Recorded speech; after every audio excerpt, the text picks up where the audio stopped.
Okay, in this video lecture, I am going to wrap up section 6.2. We have been talking about the theory of evolution. And we talked about Charles Darwin and his voyage on the HMS Beagle around the world and the Galapagos Islands and his observations there.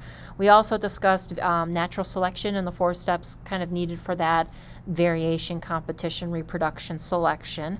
And then we talked about adaptations, and we did a short little adaptation project where we picked an organism and tried to find the 3 types of adaptations within them. And so now this lecture is just going to talk a little bit about some other things that you should be aware of with species and how they can change over time. So the first topic I'd like to discuss is the environmental interactions that organisms go through. There's, it does cause animals to change. They interact with their environment. They try to avoid predation. And so a couple ways for them to avoid predation is camouflage and mimicry. So camouflage means that it blends in, okay? And you can't see it, right? John Cena can't see it. So if you take a look at these 2 pictures right here, this would be an example of camouflage because it's blending in with its environment. This is a gecko and this is a type of insect and it looks like a leaf. So very good camouflage mechanisms for those species. A second way that an organism could avoid predation is mimicry. And this is where it resembles one species to another. So we actually see this in Minnesota between the monarch butterflies and the viceroys.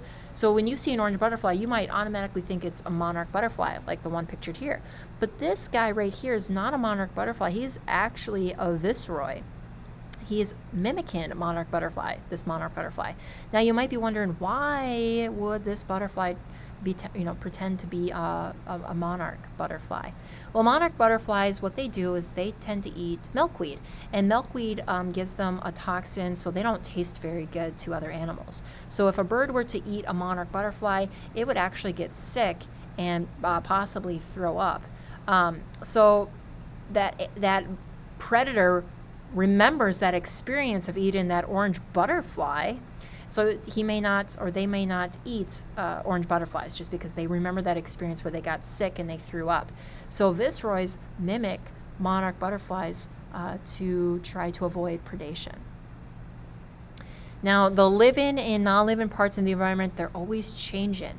And if species can't adapt, they will become extinct. And we're starting to see that now with certain animals, like, polar bears. Okay? Their environment is changing very fast. The ice is just not there as long as it used to be. It doesn't go out as far, so we're seeing polar bears swim even longer for their food source of ring-sealed pups, and they are struggling right now. They're also not adapting very good to the warmer seasons that we have been experiencing. So if the species cannot adapt fast enough, it will become extinct. All right, so I'm going to switch gears and go back to Charles Darwin. Charles Darwin, he is the person responsible for the theory of evolution, and it's backed up by natural selection. He provided how animals or species change through time. And how he came up with that idea actually resulted with some of his own hobbies. So when he came back to England after his voyage on the HMS Beagle, he noticed that there were breeders that used selective breeding. They bred organisms for desired characteristics. We do this all the time. We do this with horses. We do this with dogs. There are some people that keep pigeons and they breed for certain traits like curled feathers, big chest pigeons, fantails, some exotic feature. We do this with our crops. This is what corn used to look like tens of thousands of years ago, and then through humans selecting for certain traits and many, many generations of breeding, now we have the corn that we see today. Wild mustard plant is the original plant for cauliflower, broccoli, cabbage, kale, and kohlrabi. So what happens with cauliflower is that the flowers are sterile. What happens with broccoli is we don't get flower development. With cabbage, we suppress something called the intermode length, so it doesn't develop in cabbage. So it's just leaf upon leaf upon leaf, and no stems, basically, and so on and so forth. So this is called selective breeding, when we breed organisms for a desired trait that we want.